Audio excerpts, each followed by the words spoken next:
Thank you very much, and good afternoon. April, congratulations on being the longest-serving Black White House correspondent. I also appreciate your tough questions, but I especially appreciate your easy questions, so if you have any of those today, I'd be happy to take them. As Karine just noted, later today, President Biden will deliver an address at the State Department on the United States' position in the world as he hands it off to the incoming administration. The State Department, as many of you know, is where President Biden delivered his first foreign policy address in February of 2021. And it was a very different world then. We were still in the midst of a devastating health and economic crisis, with our alliances fraying and fragile, and our competitors and adversaries on the march growing stronger. And the President spoke at that time about the urgency of meeting the challenges of this world in a period of profound transition and change. The post-Cold War era had ended.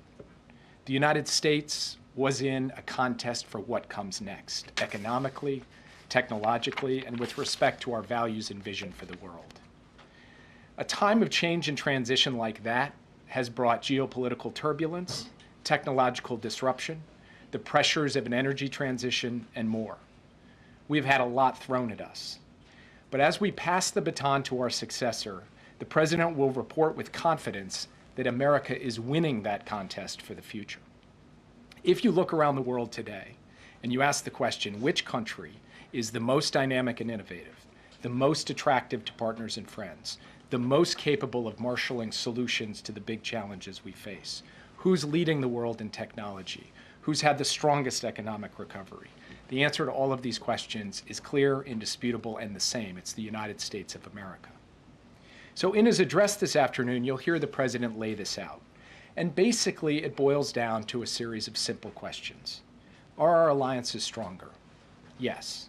Are our adversaries weaker and under greater pressure, even as they align more closely? Yes.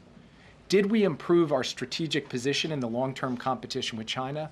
And did we do so while stabilizing the relationship so that we're not tipping over into conflict? Yes. Did we begin to reverse a long-term trend and revitalize our defense industrial base and diversify our supply chains for critical goods? Yes. Did we strengthen the engines of American economic and technological power? Yes. And did we do all of that while keeping America out of war? Yes. The President fundamentally delivered on his promise to invest in America, including in our manufacturing base to produce the world's most advanced semiconductors and other strategic technologies. In fact, our cutting-edge technologies, AI, biotech, quantum, and others, are the envy of the world. When the President took office, many of you were writing that China's economy was on track to surpass America's economy by the end of the decade or shortly thereafter. Now, on current course and speed, they're unlikely to ever surpass us. America's alliances, meanwhile, have actually never been stronger in Europe and in Asia.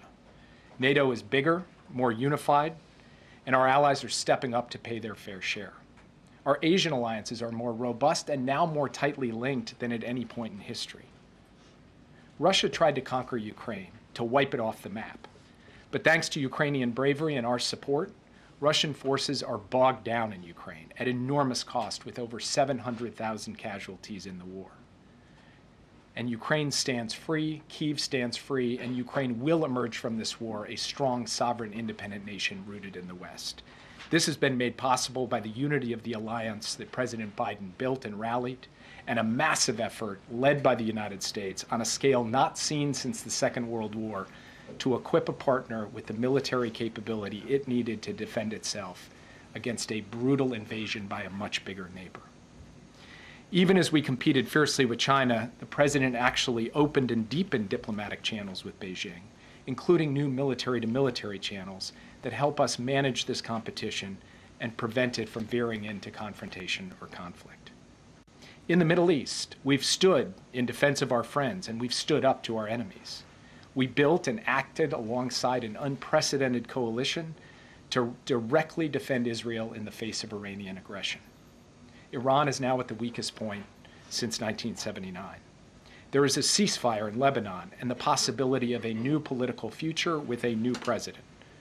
Russia and Iran's lackey in Syria, Assad, is gone. And we are now at a pivotal point in the negotiations for a hostage deal and ceasefire in Gaza. The president spoke with Prime Minister Netanyahu yesterday and just got off the phone with the Emir of Qatar. He'll be speaking soon also with President Sisi of Egypt. We are close to a deal, and it can get done this week. I'm not making a promise or a prediction, but it is there for the taking, and we are going to work to make it happen. Now, there are serious and ongoing challenges in the world. The Houthis continue to represent a clear and present danger. ISIS is trying to use the fall of Assad to regenerate after years of sustained pressure and the degradation of its networks. North Korea remains the same menace it has been for many years across many administrations. China's cyber attacks are a continuing threat, and more. But we have the capacity and the wherewithal and the friends and allies to meet these challenges.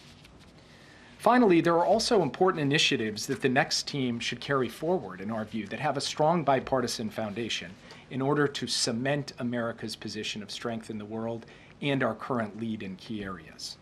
The work we've started to revitalize our defense industrial base, the steps we've taken to protect America's foundational technologies from being used against us by our competitors, the major global infrastructure initiative that provides a long-term alternative to China's Belt and Road.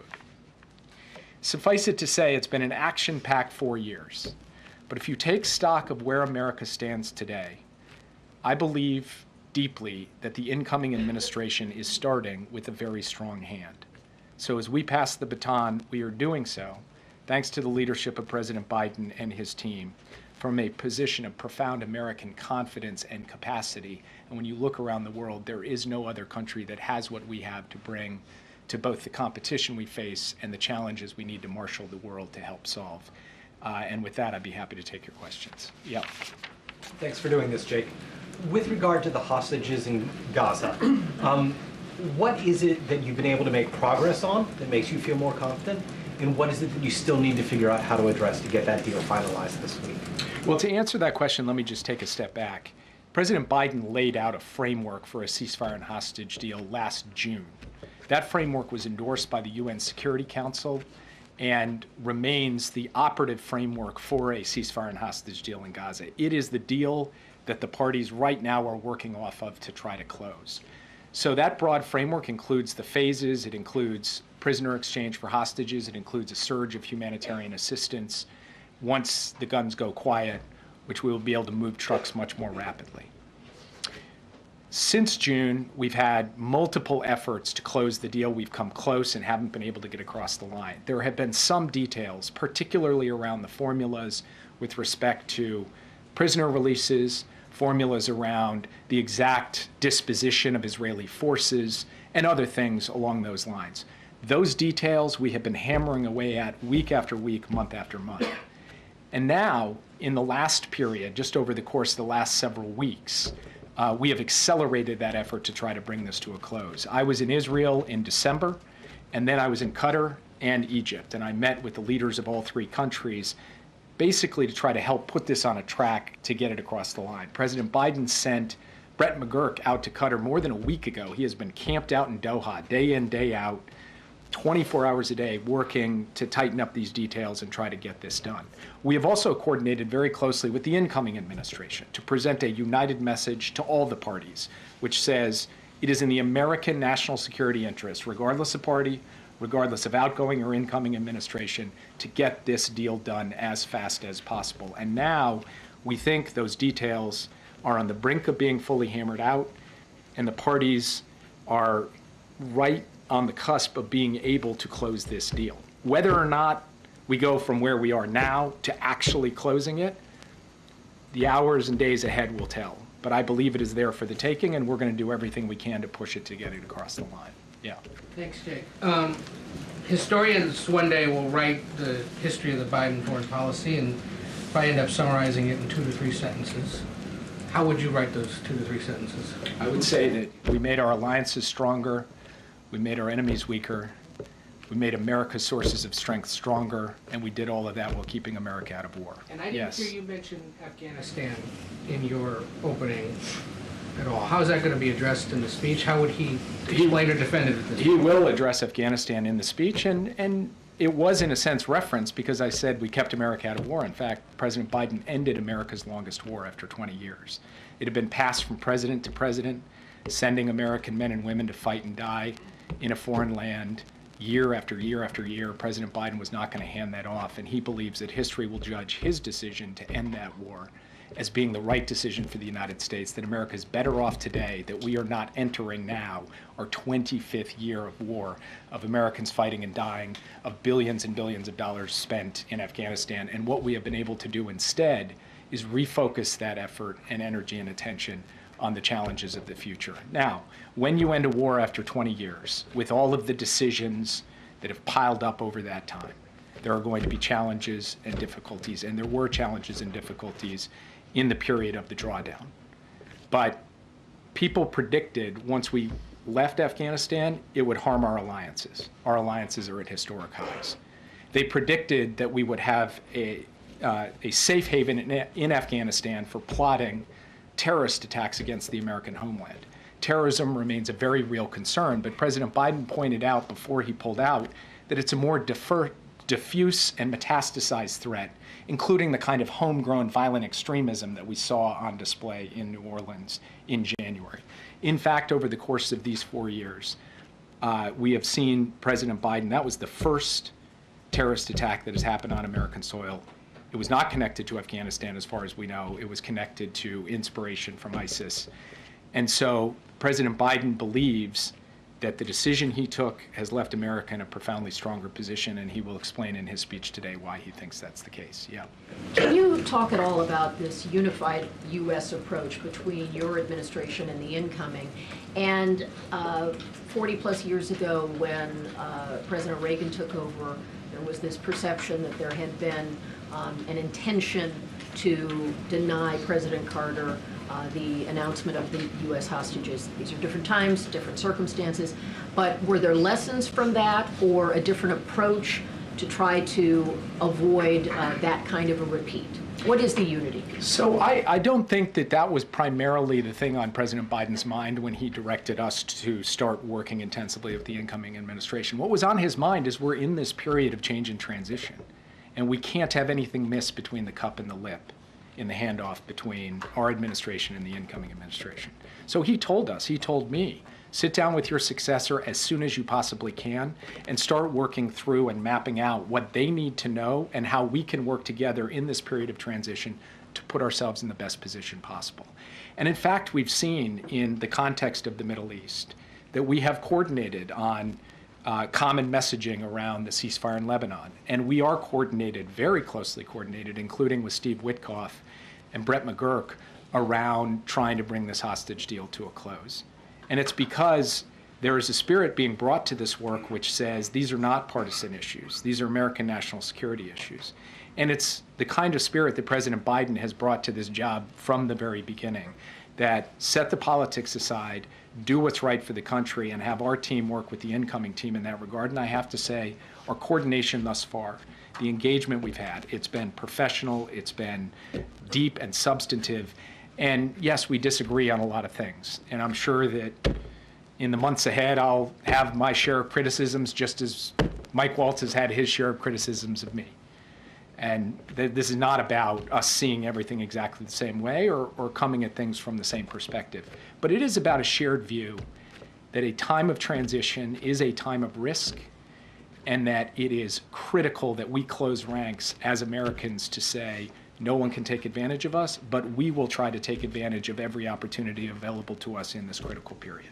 Yeah. Are there any assurances in the latest iteration of what's being discussed in this hostage and ceasefire deal? Are there assurances that the Americans who are alive will be released as part of this phase of releases? So obviously we have been focused on ensuring that all of the Americans ultimately come home. That is part of the objective that President Biden set forth. It is part of the phases of this hostage deal that all of the Americans come home.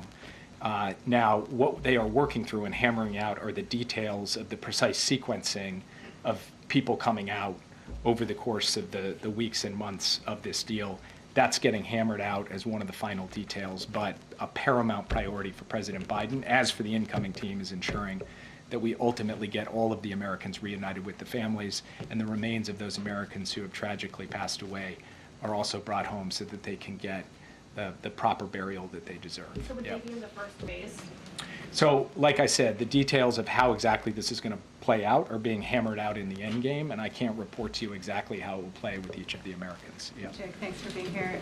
So just real quickly on the Gaza hostage situation, how many of the 98 hostages that are still held are believed to be alive? All 98?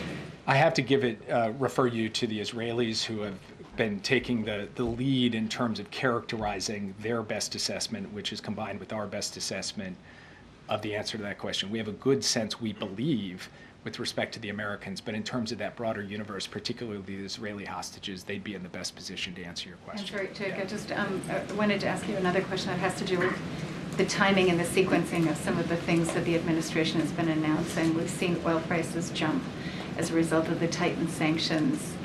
Was there any, and then we've got other things happening now, sort of new restrictions on AI and chips that are all coming in the kind of final days of this administration. Can you say a word to your thinking about the timing? And then also, whether you expect from where you sit right now that oil prices are going to stay high and that American consumers will sort of bear the brunt of that decision.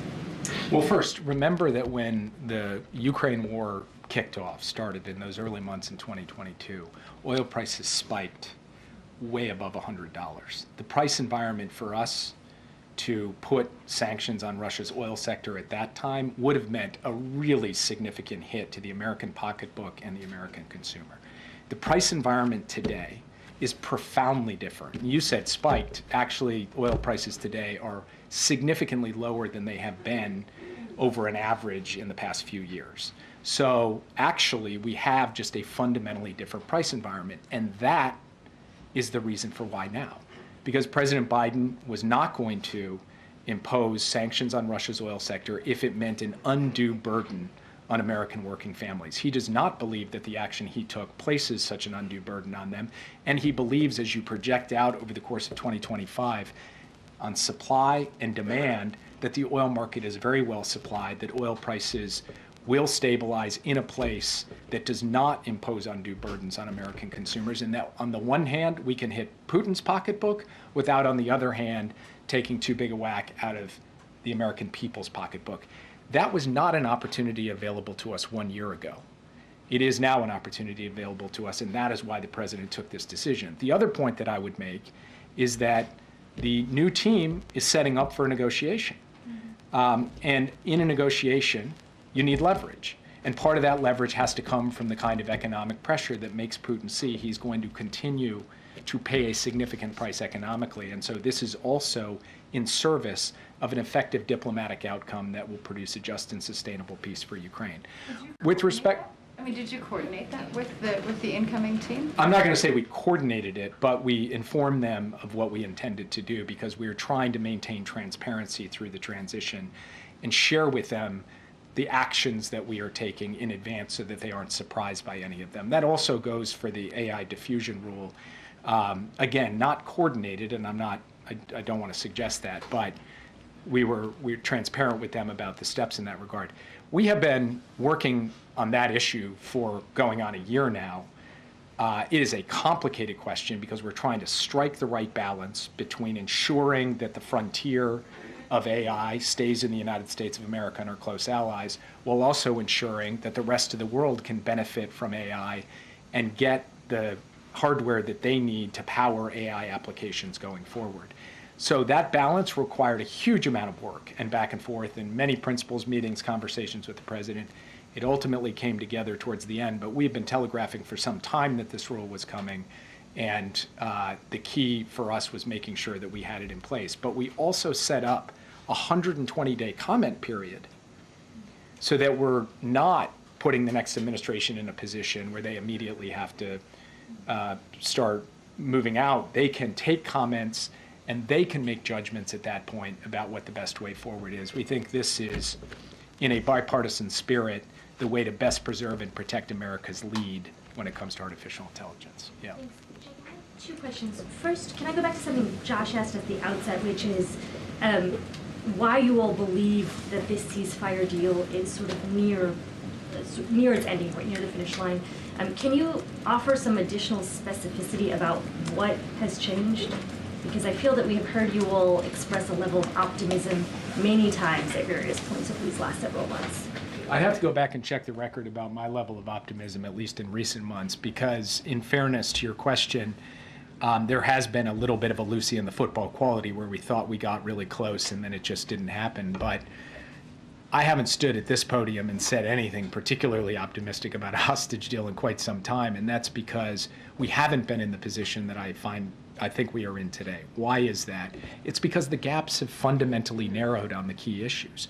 The formulas over prisoner exchanges, the formulas over the details of how Israel's forces will be postured in their pullback in the Gaza Strip, the details over how to conduct the humanitarian surge in the wake of the guns going silent. These things now, on paper, the gaps between the two sides are slowly getting removed one by one, and issues are closing. I think there's a couple of reasons for why this is happening. The biggest one of which is that Israel has achieved its substantial military objectives in Gaza, and Hamas has suffered catastrophic losses, military losses over the course of the conflict. And when you put those two factors together, we believe that the time is ripe to get a deal and to have it close. And our hope is that it will happen here in the near term. Now, I cannot predict you it will. I cannot promise you it will. And, if in 5 days it hasn't happened, I will be the person who is probably least shocked by that. But I think there's a good chance we can close this. And I think because of that good chance, we have to use every ounce of our diplomatic effort to try to get it across the finish line, because that would be good for everyone. And it's also profoundly in the national interest of this country. Yeah. Thanks, Jake. How do you view Donald Trump's re-election in the context of President Biden's foreign policy legacy? And how, in your view, is it not a rejection by voters of the Biden administration's both worldview and its robust engagement with multilateral institutions, which by your own admission has been a cornerstone of President Biden's presidency? Look, I'll leave it to others to judge the reasons for why the election went the way it did. I'm not in a good position to be a political pundit up here, but I do not believe that the evidence bears out that foreign policy or questions of multilateralism were the central driving issue in the outcome of the election. American people are complex beings, human beings. We're all complex beings. So we can think one thing about inflation and another thing about alliances. And a vote doesn't mean that it's a rejection of everything President Biden has done by any stretch of the imagination. So there will be time for us to sort all of that out. President Trump will make his own decisions about how he wants to pursue his foreign policy.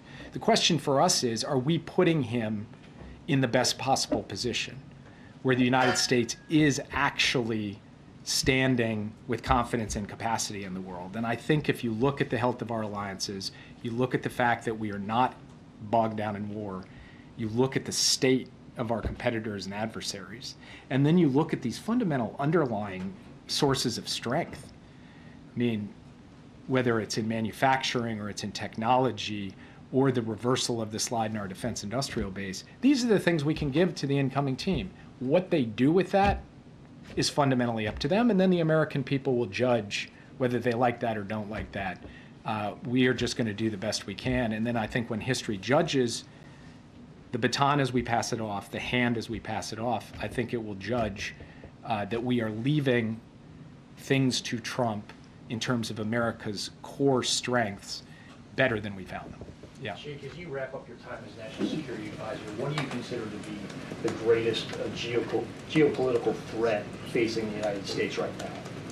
So, look, I think one way of answering that question is to point to the potential for China's aggression in the coming years, to point to Russia's continuing challenge. But I'm going to answer the question in a little bit of a different way, which is I genuinely believe the most consequential thing happening in the world right now is this scale, pace, and breathtaking speed with which AI is going to transform the global landscape. And it's either going to work for us or it's going to work against us.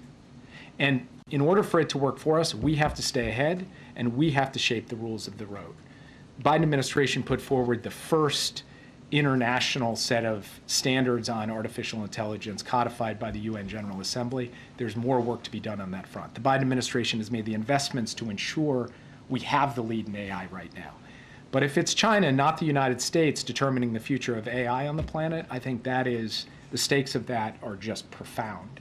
And so I hope that the new administration, because this shouldn't be a partisan issue at all, sees that challenge and that opportunity and seizes it so that it's America making technology work for us rather than adversaries make technology work against us. Yeah. When President Biden spoke at the State Department 4 years ago, he said that American leadership must meet this new moment of advancing authoritarianism, including the growing ambitions of China to rival the United States and the determination of Russia to damage and disrupt our democracy. Now, 4 years later, President Biden will be leaving office and handing the reins to a man who he has repeatedly characterized as an authoritarian, as a threat to American democracy. How can you say that by President Biden's metric, his administration has met those goals if he's handing the reins off to someone who he's described in those terms? Well, first of all, American democracy includes elections. And there was an election in 2024. President-elect Trump won that election. Unlike in past circumstances, the outgoing administration is not challenging the democratic legitimacy of that victory. President-elect Trump won the election. So that's point one. Point two, you mentioned China and Russia. You know, I'm obviously biased, but I just think an objective read on the situation from when we come into today about the position of the United States in the long-term competition with China. If you look at 2021 and you look at 2025, we are much better positioned than we were 4 years ago. And we are supporting our friends and allies in the same way in both the Indo-Pacific and Europe as well as elsewhere. And when you look at what we have rallied to push back against Russia's desire to remove a major country from the map in Europe, we have said we are going to stand up to Russian aggression in a serious way. Now, what comes in the period ahead with respect to America's democratic institutions, the choices of the incoming team, we will have to see. I can't judge that in advance. All I can say again is what we are giving that team and what there is to be able to work with, and that's what the president will reflect on today. One follow-up, AP reported recently that the incoming team under Representative Walz is asking career civil servants, detailees, who they voted for in the last election. Is that an appropriate question that civil servants should be asked? I have not heard that directly from Mike Waltz or from anyone on the incoming team, so I'm not going to answer what seems to be speculation in the media. What I will tell you is this, and I mean this from the bottom of my heart. The National Security Council staff is made up of career professionals by and large. There's a small number of political appointees who will leave when this administration leaves. But the overwhelming majority of the NSC staff are career professionals from the Defense Department, the intelligence community, the State Department, the Energy Department, the Department of Homeland Security, across the board. These are patriots. They are people dedicated to the national interests of this country, and they have served without fear or favor for both Democratic and Republican administrations. And many of them have raised their hands to say, I'm ready to stay and keep serving. From my perspective, when we inherited the team from the Trump administration, I said, I want those patriots. I want those people working for us, regardless of their political affiliation. The incoming administration will have to make its own decisions. Yeah. Jake, going back to AI and a couple other questions, as you're saying that it's a huge national security issue, is there a concern about how it does not, AI is, on the national security front, is not accurately depicting or scanning people of color, because we are understanding civil rights groups are very upset about that, how it's misidentifying. Is that a concern with national security as well? Yes, it is, of course. It's if you think about the series of concerns that are raised by the advent of artificial intelligence, they range across economic, military and social risks.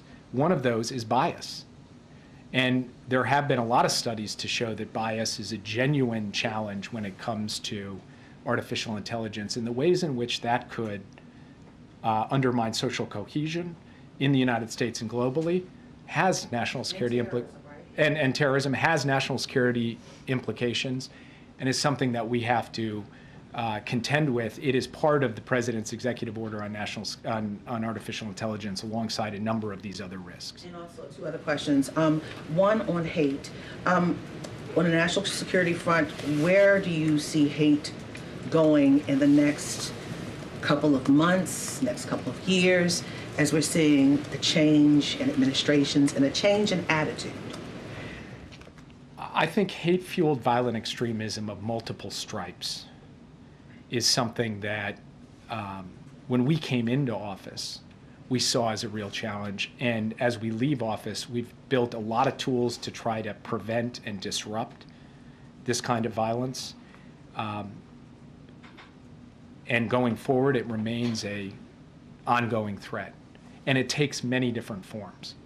But I think it's incumbent upon every leader to try to work on a bipartisan basis, on an American basis, to address the root causes of this hate, to try to speak to how we turn our discourse in directions that reduce the oxygen that is given to it. And that's something that when I leave government, I will personally try to contribute to lowering the temperature and to increasing the degree to which people feel that they have a place and do not need to turn to this kind of violence to express themselves. And lastly, sub-Saharan Africa has a large piece of national security connected to it. During the first term of then President Donald Trump, Africa was not on the page. Do you believe that Africa needs to be on the forefront for, when it comes to national security, for the incoming administration? Absolutely, yes. And I will say that in my conversations with my successor, one of the things that he's asked a lot of questions about are the investments in infrastructure, physical, digital, energy infrastructure in Africa, the high standard investments we've tried to stimulate and that have gotten bipartisan support from the Congress. He's asked a lot of questions about how to carry that forward. So my hope is that, in fact, just given the sheer significance and stakes at play with respect to the African continent over the coming years, that is a priority for the incoming administration. I'll take one more. Yeah. Thank you. Our office in Jerusalem is reporting that the hostage deal is imminent, and actually President Trump might go and get the American hostages on his plane. Do you believe that the threat by him of turning the Middle East into an open hell has pushed both Hamas and the Israeli government to deliver this? And second, what's your reaction to the election of Lebanon's new prime minister, who's anti-Hezbollah, but also he's a judge on the ICJ that opened a case against Israel for crimes against humanity and war crimes? So on the second question, President Biden had a good conversation with the new Lebanese president, President Aoun. I believe there's a huge opportunity for Lebanon to turn this ceasefire and the degradation of Hezbollah into a new chapter for Lebanon that is brighter and built not on terrorism but on the future. President Aoun has made his selection of a prime minister. Now it's up to the parliament in Lebanon to take that forward.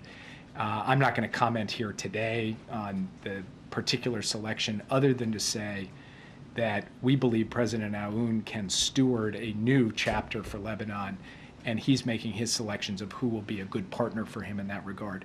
With respect to the question about President Trump and his comments, you know, he's talked about all hell to pay, all hell breaking loose and so forth. One thing I would observe is that if you're Hamas, all hell has been breaking loose on you for 14 months. The Israelis have destroyed their military formations, taken out their top leadership, removed their military capabilities in, you know, significant dimensions. So the Israelis have not been holding back when it comes to going after Hamas, and I'm not quite sure what it would mean to add further military pressure to Hamas beyond what has already happened. But I do believe that the consequence of all of that degradation is that we are finally at the point, both from Israel's perspective and Hamas's perspective, where a deal could come together. And then deadlines matter. And trying to drive to do this towards the end of the Biden administration is focusing the minds of people. And we are coordinating closely with the incoming administration to make maximum use of this particular period to get this thing done. So I'll leave it there. I just will say one last word, which is, I hope this is my last time at this podium, at least for a little while. I don't mean that in a negative sense. I mean, the only thing that would bring me back is an unexpected event in the next few days, which, as you all know, is totally possible given everything you've seen over the course of the past years. But if it is, in fact, my last time before you, I just want to say thank you for what you guys do every day. Thank you for putting up with me. It's been an honor to be able to really try to illuminate these issues through tough probing and penetrating questioning. And can't say I've always enjoyed every moment up here, but I certainly have been privileged to be able to do it. So thank you guys very much. We appreciate you coming. Thank you. People clapping in the back. Thank you, Jake. Thank you for your service, and it's truly been an honor to serve in this administration with you. I wanted to give Jake as much time as possible. We do not have a lot of time because, as you know, the president is going to be heading out to the State Department to give his final speech on the foreign policy. So trying to figure out what's the best thing to do here. I can take a couple questions, but we are going to have to end in about, yeah, okay. I apologize for that. Okay, Josh, good to see you. Good to see you. Hopefully it's not my last time to see you at the podium. We can do a separate briefing later. Okay. Don't put anything out there, please. Some Republicans are saying Yeah. that wildfire aid should be tied to increasing the debt ceiling. What does the administration make of that, and what are the plans for continuity for people that are wondering about what the next week could hold for them? Yeah, so look, I'm not going to get into these hypotheticals and potentials of policies and what's going to happen moving forward. We are very much focused on what's happening on the ground, helping local and state officials, and certainly we see what the brave firefighters are doing to trying to contain these wildfires, protecting lives and property, and it has been just amazing to watch this certainly unprecedented event. And so what we're going to do on the federal level, as you've heard this president, we've read out calls that he's done, briefings that he's done. You've seen him in person, take questions from your colleagues about the federal response here. And what we want to do is ensure that we provide every resource available to firefighters, to first responders. And so we will, our commitment right now is to continue to support the communities on the ground through different disaster assistant programs and federal government that the federal government could certainly provide. And so that's our focus. Not going to get into what it could look like down the road. What we want to do is make sure that we are dealing with this unprecedented, horrific, catastrophic moment that we're seeing Southern California having to deal with. And we are very appreciative of firefighters, first responders, and obviously the community that we're seeing on the ground is certainly heartwarming. Hi. Thank you, Karine. If I don't see you again in the briefing, thank you for always. You could have stopped taking the hard questions years ago, and you didn't. So we appreciate that. Over 2 years, my friend. This is let's say one last dance, right? I don't know how I'm going to fill my dance card now. How will I fill that void without you? You tell me. You tell me. So start some rumors in here, I guess. He's getting red too. Look at him. So a week from now, it's all over. Yes. Between next Monday and 2028. 2028? Who's the leader of the Democratic Party? Oh my goodness, wow. That is, honestly, that is for people much smarter than I to make that assessment, that decision.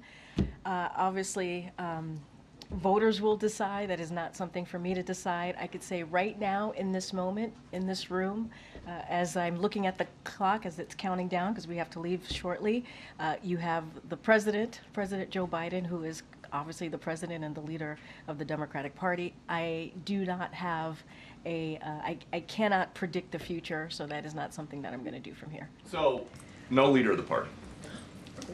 That's not what I said. Well, it's not President Biden, and it's My not gosh, Vice President. I'm regretting Chair this of the right now, DNC, regretting so all of this. It's nobody. That's not what I said. I said that you asked me about what's the 2028 going to look like between now and 2028. I can't, or post obviously this president's tenure. That's not for me to decide. That's not for me to speak to. I could only speak about the here and now, and that's why I appreciate this job and what I'm doing right now. And President Biden says that he's not going to be out of sight, out of mind. But isn't that what voters basically said that they wanted? Is him gone? So, look, this is a president that has served more than 50 years, who has given all of himself, if you will, right, as a public servant, whether as a senator, as a local elected official, as vice president, and now as president. I think anybody who has served that long and does it from their heart and soul because they believe this country deserves so much more. They believe that the American people deserve more and has worked day in and day out, and certainly as president in the last 4 years, I think deserves some respect. I think he deserves some respect. And so I'll leave it there. Go ahead, Claire. One quick one on the fires. Obviously, 24 people so far we know of who've died in the fires. Has the president reached out or been in touch with any of their families directly? So look, our hearts obviously go out to the families who have lost a loved one in these devastating fires, and certainly the victims and the community out there. It is again horrific. And as you know, and you all have been reporting this, local officials obviously confirmed additional deaths over the weekend. And so the president, I don't have any calls to read out as the president has made to families.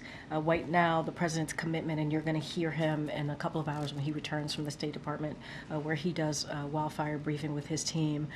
What we're trying to do is use every resource available so that we can help we can help respond and certainly save lives. I'm going to let certainly Los Angeles County speak to the numbers and how any information that they may have. I don't have right now any conversations that the president may have done as it relates to families and victims.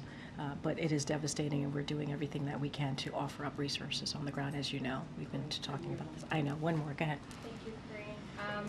There are reports that the Biden administration this week was set to announce Medicare price negotiations. And Bloomberg is now reporting that Eli Lilly has asked the U.S. government to pause its forward march with drug price negotiations. I was just wondering if you can provide any update to if those rollouts could be coming this week and kind of give an update to what's going on. I don't have any update to share at this time. Certainly not going to get ahead of any potential announcement that we may have. As you know, the Inflation Reduction Act was incredibly important in lowering costs for Americans as we think about, if you think about obviously climate change, it was and what we're seeing with the wildfires, it certainly is the most proactive piece of legislation that we were able to get passed to deal with climate change. But as you asked me about this particular question, look, we were able to beat Medicare. That is something that this president was able to do. Now you see Medicare is able to make negotiations. I think you remember about a year or so ago, Eli Lilly was able to bring down their cost on insulin. And a lot of that was because of what this president did on capping insulin for seniors, which makes a big deal, is a life-changing effort for seniors. And so, look. Not going to get ahead of any potential announcement, don't have anything to share, but lowering costs on medical prescription drugs, making sure that we make things more affordable for Americans, that is something that the president has put at the center when he talks about his economic policy and certainly moving forward. I don't have anything beyond that. Guys, I will see you. I'll be back. I'll be seeing you. There's been a lot of disinformation and misinformation about the response to the California fires.